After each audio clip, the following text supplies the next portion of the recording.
Job లేక ఇబ్బంది పడుతున్నారా? అయితే మెడికల్ కోడింగ్ మీకు మంచి ఆప్షన్. వెంటనే కాల్ చేసి కోర్సులో జాయిన్ అవ్వండి. Welcome to Suman TV. నేను మీ సుమన్ టీవీ. ఎవరైనా సరే అంటే ఈ మధ్య కాలంలో జనరల్గా ప్రతి ఒక్కొక్క ఏజ్ వచ్చేసిన తర్వాత లిమిట్లో ఉండాలి అనుకున్నటువంటి ఆశ కలిగినటువంటి వాళ్ళు ఎవరైతే ఉంటారో వారందరూ కూడా ఈ వీడియోని పూర్తిగా చూడండి. లేదా ఆల్రెడీ మ్యారేజ్ అయిపోయినటువంటి వాళ్ళు ఉంటారు, డివోర్స్ తీసుకున్నటువంటి వాళ్ళు ఉంటారు. అయినా సరే కొద్ది రోజులు మన పాస్ట్ లైఫ్ వర్కౌట్ కాలేదు, సో ప్రజెంట్ లెవెల్లో ఉండి కొంచెం బయటపడదాం అనుకున్నటువంటి వాళ్ళు ఏ రకంగా జాగ్రత్తలు తీసుకుంటే డెఫినెట్గా మనకి వాటికి సంబంధించినటువంటి వాటిల్లో లీగల్గా ఫర్దర్ కాన్సిక్వెన్సెస్ ఉండే అవకాశం ఉండదు అనేది ఈ రోజు మనతో పాటు హైకోర్టు అడ్వకేట్ అలగిరి రవీంద్రనాథ్ గారు ఉన్నారు. అది వారి మాట్లాడి తెలుసుకుందాం. Hello sir. హాయ్ అండి నాగరాజ్ గారు. చాలా మంది అంటే ఈ మధ్య కాలంలో అభిప్రాయాలు అభిరుచులు కలిస్తే చాలు, ఈవెన్ ఇంట్లో వాళ్ళకి చెప్పకుండా కూడా సొంతంగా డెసిషన్స్ తీసేసుకొని ఏ అపార్ట్మెంట్లోనూ ఫ్లాట్లలోనూ లేదంటే కొంతమంది అన్నీ వర్కౌట్ అయ్యాయి, మాకు అన్ని రకాలుగా జాబ్ పరంగా చూసుకున్నా కూడా మ్యాచ్ ఉంది, ప్రాబ్లం ఉంది, కలిసి లెవెల్లో ఉంటాంలో అని చెప్పేసి. బట్ తీరా ఎక్కడనంటే ఏ ఫినాన్షియల్ ఆర్గ్యుమెంట్ దగ్గర, ఏ ట్రస్ట్ ఇష్యూ దగ్గర, ఏ ఈగో కాంప్రమైజ్ సాక్రిఫైస్ అనేటువంటి పాయింట్ వచ్చినప్పుడు డెఫినెట్గా వాళ్ళ దగ్గర ఇంకా తెలియకుండానే ఒకలాంటి డిస్టర్బెన్సెస్ క్రియేట్ అవుతుంటాయి, దూరం క్రియేట్ అవుతూ ఉంటుంది. బ్లేమ్ గేమ్ స్టార్ట్ అవుద్ది, ఒకళ్ళొకళ్ళు తిట్టుకుంటారు, ఒకళ్ళొకళ్ళు కొట్టుకుంటారు. కొంతమంది ఫిజికల్ అటాక్ కూడా ఎక్కువ చేసేసుకునేటువంటి అవకాశం ఉంటుంది. కొంతమంది వర్బల్ అటాకే కాదు, ఆ వీడియోలు ఫోటోలు అవన్నీ తీసుకొచ్చి బ్లాక్మెయిల్ చేసేంత పరిస్థితికి వెళ్ళిపోతూ ఉంటారు. బట్ డెఫినెట్ గా అది ఆల్రెడీ ఫేస్ చేస్తున్నారు, నేను చెప్పడం కాదు, చాలా మంది సొసైటీలో ఫేస్ చేసేదే. ఆ పరిస్థితి దాకా తెచ్చుకోకుండా ఉండాలి అని అంటే లివింగ్ లోకి మీరు వెళ్లే ముందు తప్పు లేదు, ఒక అసోసియేషన్ బాండ్ పెట్టుకోవటంలో తప్పే ఉంది. అది ఎలా ఏ విధంగా పెట్టుకుని ముందుకు వెళ్తే ఫర్దర్ గా లీగల్ కాన్సిక్వెన్సెస్ ఉండే అవకాశం ఉండదు అనేది ఏ విధంగా ఉంటుందండి. అది చాలా ఎక్సలెంట్ గా తీసుకున్నారు నాగరాజ్ గారు. లివ్ ఇన్ రిలేషన్షిప్ అనేది ఇటీవల కాలంలో గడిచిన ఒక దశాబ్ద కాలంగా బాగా పెరిగింది. సాఫ్ట్వేర్ రంగాలు కావచ్చు, ఇతరత్ర అన్ని రంగాల్లో కూడా ఎప్పుడైతే ఉద్యోగ ఉపాధికి అవకాశాలు పెరిగాయో, మహిళలు కూడా పురుషులతో ఈక్వల్ గా మేము కూడా జాబ్ చేసుకుంటాం అనుకునేటప్పుడు ముఖ్యంగా వివాహ బంధం మీద ఒక ప్రత్యేకమైనటువంటి ఇంట్రెస్ట్ లేనటువంటి వ్యక్తులు, రకరకాల కారణాలు కావచ్చు, కులమత వర్గాలు కావచ్చు, రకరకాల అవన్నీ కూడా నేను చెప్పే ప్రయత్నం చేస్తాను. ఇవన్నీ కాకుండా మేము కలిసి ఉండడానికి కోసం ఒక పురుషుడు ఒక స్త్రీ అయితే చాలు అన్నటువంటి సందర్భాల్లో కలిసి రిలేషన్షిప్ అనేది కంటిన్యూ చేస్తున్నారు. అయితే దీనికి సంబంధించి అసలు ఎన్ని రకాల రిలేషన్షిప్స్ ఉంటాయి, అసలు కేటగిరైజ్డ్ ఏమైనా ఉందా దీని మీద సంబంధించి అన్నది నేను ఈ వీడియో ద్వారా మీతో షేర్ చేసుకున్న ప్రయత్నం చేస్తాను నాగరాజ్ గారు. ఇందులో ఫస్ట్ వన్ ఏంటంటే based on the legal recognitions.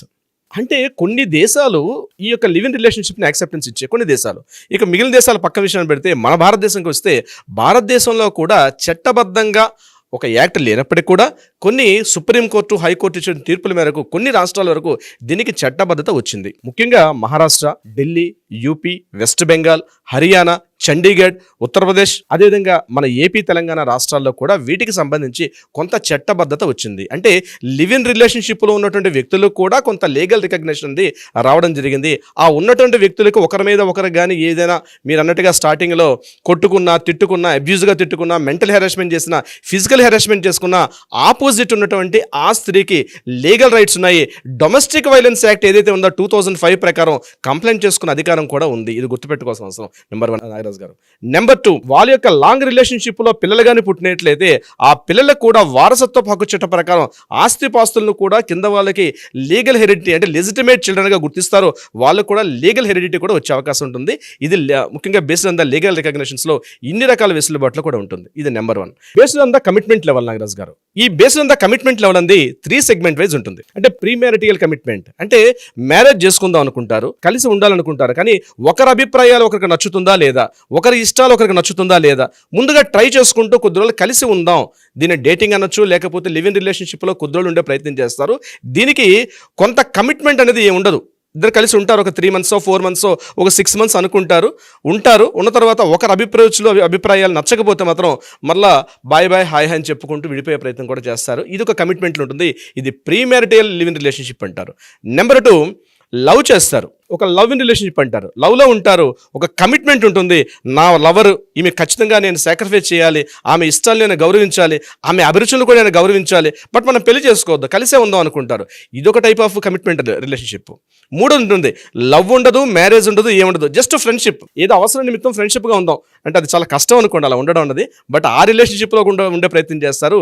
ఇది సెకండ్ పాయింట్ మనం చెప్పినటువంటి కమిట్మెంట్ లెవెల్లో ఉంటుంది. ఇది చాలా క్యూరియాసిటీగా ఉంటుంది ఈ యొక్క కమిట్మెంట్ అంది. బట్ ఇక్కడ కమిట్మెంట్ హస్బెండ్ ఎవరైతే అమ్మాయి యొక్క రిలేషన్షిప్ ఉంటుందో ఆమెకు మాత్రం కాస్త జాగ్రత్తగా ఉండాల్సిన అవసరం అయితే ఉంటుంది ఈ రిలేషన్షిప్ సంబంధించి. ఇక third point based on the duration. ఒక డ్యూరేషన్ వరకు కలిసి ఉంటారు. ఈ డ్యూరేషన్ కూడా రెండు రకాలుగా ఉంటుంది. Short time duration, long term duration. Short term duration అంటే ఏదో ఒక అవసరం కోసం వస్తారు. ఉదాహరణకి మీకు ఎగ్జాంపుల్ చెప్తాను. ఏదో వేరే రాష్ట్రం నుంచి ఉద్యోగ నిమిత్తం హైదరాబాద్ రావచ్చు. వేరే రాష్ట్రం, ఒక నార్త్ ఈస్ట్ కావచ్చు, యూపీ కావచ్చు, బీహార్ నుంచి వచ్చి ఉంటారు. వేరే స్టేట్ నుంచి ఇంకొక అమ్మాయి కూడా కలిసి ఉంటారు. ఒక డ్యూరేషన్ షార్ట్ టర్మ్ అంటే ఒక కలిసి పనిచేస్తారు. ఒక వేరే సాఫ్ట్వేర్ కంపెనీ కావచ్చు. నాట్ ఓన్లీ సాఫ్ట్వేర్ అంటే మనకు కోపం వస్తుందేమో, బహుశా ఏదైనా ఒక రంగంలో కలిసి ఉండే ప్రయత్నం చేస్తారు. జస్ట్ ఆ జాబ్ పాయింట్ ఆఫ్ వ్యూ కలిసి ఉంటారు. ఇక్కడ ఓ 3 months కావచ్చు, 3 years కావచ్చు, కలిసి ఉంటారు. తర్వాత ఎవరికి మళ్ళీ జాబ్స్ వచ్చిన తర్వాత ఎవరు తగ్గట్టుగా వాళ్ళు మారిపోతారు. ఇది షార్ట్ టర్మ్ రిలేషన్షిప్. ఇది డ్యూరేషన్ బేస్ ఉంటుంది. ఇంకొకటి లాంగ్ టర్మ్ డ్యూరేషన్. ఇది చాలా ఇంపార్టెంట్. దీన్నే యాక్చువల్గా లివ్ ఇన్ రిలేషన్షిప్గా గుర్తిస్తాయి లీగల్గా చట్టాలు కూడా. అంటే కలిసి ఉంటారు వీళ్ళిద్దరు కూడా కలిసి ఉంటారు. పర్పస్ కూడా లాంగ్ ఉంటుంది. మనం మ్యారేజ్ చేసుకోవద్దు, మనకు మత విశ్వాసాల మీద వీటి మీద నమ్మకం ఉండదు, కలిసి ఉందని చెప్పి లాంగ్ టైం అంటే కొన్ని ఇయర్స్ టుగెదర్ వర్క్ చేస్తారు. దాంతోపాటు దీనికోసం వీళ్ళ ఫ్రెండ్స్కి వాళ్ళ ఫ్రెండ్స్కి చెప్తారు, వీళ్ళ పేరెంట్స్కి తెలుసు, వాళ్ళ పేరెంట్స్కి తెలుసు. కానీ మ్యారేజ్ అంటే మాత్రం మ్యారేజ్ వద్దు, మేము ఎన్నాళ్ళు కలిసి ఉంటాం అని చెప్తూ ఓ 5 years పైన అబవ్ 5-6 years పాటు కలిసి ఉంటారు. ఇక్కడ ఈ లాంగ్ రిలేషన్షిప్ ఉన్నటువంటి ఇందులో ఆ ఉన్నటువంటి లేడీ ఎవరైతే ఉంటారో ఆ వైఫ్ అనకూడదు కాబట్టి లేడీ అందాం మనం. సో ఆ లేడీకి మాత్రం లీగల్గా ఉన్నటువంటి రైట్స్, ముఖ్యంగా డొమెస్టిక్ వైలెన్స్ ఇట్లాంటి యాక్ట్స్ ఉండేటప్పుడు ఆమె మీద అబ్యూజ్గా కానీ తిట్టడం కానీ కొట్టడం కానీ జరిగితే తప్పనిసరిగా వస్తుంది. అంటే మీరు మళ్ళీ మీకు డౌట్ రావచ్చు, ఏం సార్ ఇప్పుడు ఓన్లీ లాంగ్ రిలేషన్షిప్లో ఉన్నటువంటి అమ్మాయికే ఉంటుందా, షార్ట్ టర్మ్లో ఉన్నటువంటి వాళ్ళకి రిలేషన్షిప్ వర్తించంటే షార్ట్ టర్మ్ అయినా లాంగ్ టర్మ్ అయినా ఒక డ్యూరేషన్లో కలిసి ఒక లివ్ ఇన్ రిలేషన్షిప్లో ఉండేటప్పుడు ఆ అమ్మాయి కాస్త ఇబ్బంది కలిగే ప్రయత్నం ఏదైనా ఎనీ టైప్ ఆఫ్ అబ్యూజ్, మెంటల్గా కావచ్చు, ఫిజికల్గా కావచ్చు, ఫినాన్షియల్గా కావచ్చు, ఏదైనా అబ్యూజ్ చేస్తే మాత్రం తప్పనిసరిగా డొమెస్టిక్ వైలెన్స్ 2005 ప్రకారం మరలా వాళ్ళకు కూడా శిక్ష గురే అవకాశం ఉంటుంది. కాబట్టి ఒక అగ్రిమెంట్ రాసుకుంటారు. ఒక ప్రీ మ్యారిటల్ అగ్రిమెంట్ లాగా ఒక pre live in relationship agreement రాసుకొని ఇందులో కలిసి ఉందాం, నీ ఇష్టాలు అవి, నా ఇష్టాలు ఇవి, మనం కలిసి సినిమాలకు వెళ్దాం, షికార్లకు వెళ్దాం, కలిసి ఉందాం, బట్ పిల్లలు మాత్రం వద్దని ఇట్లా రకరకాల ఒక కమిట్మెంట్ రాసుకుంటారు. కమిట్మెంట్ ప్రకారం వెళ్ళిపోతుంటారు. ఒక గోడ నిర్ణయించుకుంటారు. ఈ గోడ దాటి వాళ్ళ లైఫ్లోకి వీళ్ళు తొంగి చూడకూడదు, వీళ్ళ లైఫ్లోకి వాళ్ళు కూడా తొంగి చూడకుండా ఎవరి లైఫ్లో వాళ్ళు కలిసి ప్రయాణం చేస్తారంటే 2 పట్టాలు ఉంటాయి చూస్తారా రైల్వే ట్రాక్ మీద. ఈ 2 పట్టాలు కలిసే ఉంటాయి, ఎక్కడ కూడా కలుసుకోవు, అలా వెళ్ళిపోతూనే ఉంటాయి. ట్రైన్ వచ్చినప్పుడు మాత్రం కలుస్తుంటాయి. ఈ టైప్ ఆఫ్ ఉండే రిలేషన్షిప్ ఇది లాంగ్ టర్మ్ రిలేషన్షిప్ లో చెప్తారు నాగరాజ్ గారు. ఇక 4th పాయింట్ నాగరాజ్ గారు, based on social and cultural facts. ఇది కూడా 2 రకాలుగా ఉండే అవకాశం ఉంటుంది.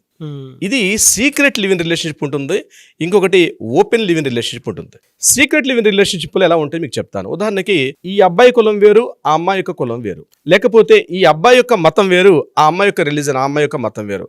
వీళ్ళు రివీల్ చేసుకోవడం వల్ల సామాజికంగా ఒకరినొకరు ఇబ్బంది పడే పరిస్థితి, లేకపోతే ఇరు కుటుంబాలకి ఇబ్బందులు కలిగే పరిస్థితులు ఏం చేస్తారంటే కలిసి ఉంటారు, చాలా సీక్రెట్గా మెయింటైన్ చేస్తారు. ఎక్కడో గ్రామాల నుంచి వస్తారు, సిటీలో ఎక్కడో కలిసి ఒక అపార్ట్మెంట్లో మీరు అన్నట్టుగా ఎక్కడో ఒక అపార్ట్మెంట్లో కలిసి లివ్ ఇన్ టుగెదర్గా వర్క్ చేస్తుంటారు. కానీ వాళ్ళ క్యాస్ట్ కావచ్చు, లేకపోతే రిలీజియన్, దానికి బాగా ఆ కుటుంబీకులు గట్టిగా ప్రాధాన్యత ఇచ్చే కుటుంబాలు ఏం చేస్తారంటే సీక్రెట్ని మెయింటైన్ చేసే విధంగా ఉంటాయి. ఇది కూడా రిలేషన్షిప్, లివ్ ఇన్ రిలేషన్షిప్. ఇక ఇందులోని సెకండ్ పాయింట్ ఓపెన్ రిలేషన్షిప్. ఏమైతే ఏమైంది, మా పేరెంట్స్ చెప్పినా ఏం పర్వాలేదు, మా బ్రదర్కి చెప్పుకున్నా ఏం పర్వాలేదు, మా వాళ్ళకి ఏం తెలిసినా పర్వాలేదు, దిస్ ఈజ్ ద జెన్యూన్గా చెప్పుకోవచ్చు. ఈ ఇందాక నేను చెప్పినటువంటి సెకండ్ పాయింట్లో లాంగ్ టైమ్ రిలేషన్షిప్స్ అనేవి ఈ రకంగా ఉంటాయి అన్నమాట. వీళ్ళు ఓపెన్గా ఫ్రెండ్స్ని పిలిపిస్తారు, స్నేహితులు అంటే ఫ్రెండ్స్ కానీ స్నేహితులు రిలేషన్షిప్ అందరూ వస్తారు, కలిసి ఒక ఇంట్లో ఉంటారు. వీళ్ళు ఉన్నట్టుగా ప్రచారం చేసుకుంటారు. ప్రతి ఒక్కరు కూడా నిజమైన భార్యాభర్తల్లాగే చాలామంది అవుతారు. వీళ్ళకి అన్ని రకాలుగా సోఫిస్టికేట్గా ఉంటారు. ఇద్దరు జాబ్ చేస్తారు, పిల్లల్ని మాత్రం కానీ అవకాశం ఉండొచ్చు, అవకాశం ఉండకపోవచ్చు. కానీ ఓపెన్గా వీళ్ళ యొక్క రిలేషన్షిప్ ఉంటుంది. దీన్ని ఓపెన్ రిలేషన్షిప్ అంటారు. సోషల్ అండ్ కల్చర్లో ఉన్నటువంటి ఈ రిలేషన్షిప్ అన్నారు. ఇది 4th పాయింట్. ఇక 5th పాయింట్ విషయానికి వచ్చినట్లయితే very interesting. 5th point based on the purpose. ఒక అవసరానికి నిమిత్తం ఇద్దరు కలిసి ఉంటారు ఒక రిలేషన్షిప్లో.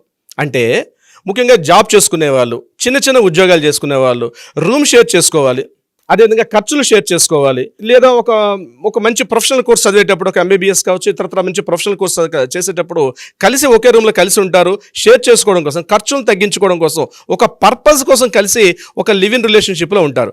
ఆ టైం అయిపోయిన తర్వాత ఇద్దరు కూడా ఎవరి దారి వాళ్ళు చూసుకుంటూ వెళ్ళిపోతారు. ఆ కోర్స్ కంప్లీట్ అయిపోయిన తర్వాత కానీ, లేకపోతే ఏదో ఒక జాబ్ పాయింట్ ఆఫ్ వ్యూ వస్తారు కాబట్టి ఆ టైం అయిపోయిన తర్వాత ఎవరికి వాళ్ళు వెళ్ళిపోతారు. ఇది కాకుండా మరొక ఇంపార్టెంట్ పాయింట్ ఉంటుంది, అది లవ్ విత్ రిలేషన్షిప్ అనమాట. Love with live in relationship. ప్రేమ అన్నటువంటి ఒక వలని విసిరి నువ్వంటే నాకు చాలా ఇష్టం, నీ యొక్క సహచర్యం నాకు చాలా ఇష్టం అని చెప్పి ఒకరినొకరు ఇద్దరు కలిసి ఒకే ఇంట్లో ఉంటారు. ఏదో టైంలో ఉన్న ఫైండ్ ఇద్దరి మధ్య అభిప్రాయ భేదాలు వచ్చేటప్పుడు ఈ లవ్ అనేది ఇంకా ఉండదు, ఇద్దరు విడిపోయి ఎవరి దారిని వాళ్ళు చూసుకుని పోతారు. ఇది సెకండ్ పాయింట్. ఇంకా మూడోది ఉంటుందండి, వితంతువులు, వివాహం అయిపోయి భార్య చనిపోయిన వాళ్ళు కానీ, భర్త చనిపోయిన వాళ్ళు, అదేవిధంగా డివోర్స్ తీసుకున్న వాళ్ళు, aged persons, senior citizens.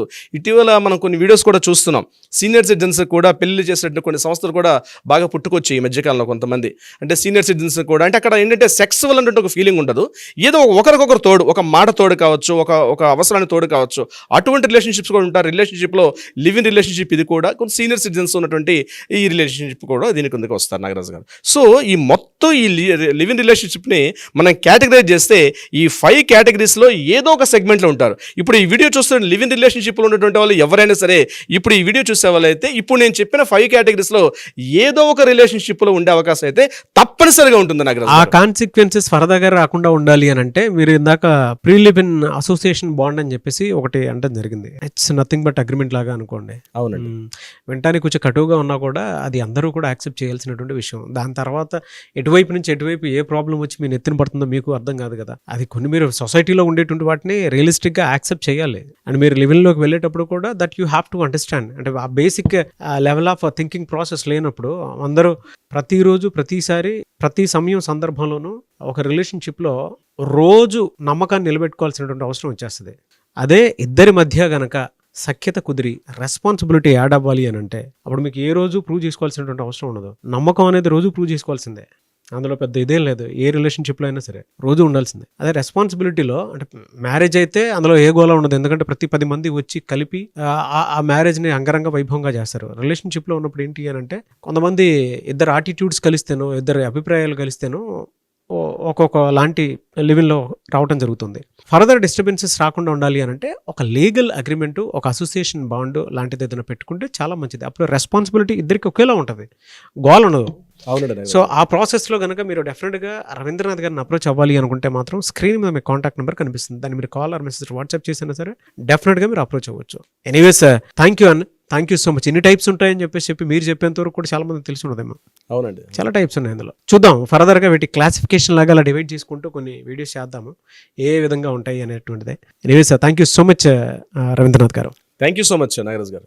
Suman టీవీలో మీ పర్సనల్ అండ్ బిజినెస్ ప్రమోషన్స్ కోసం కింది నెంబర్కి కాంటాక్ట్ చేయండి.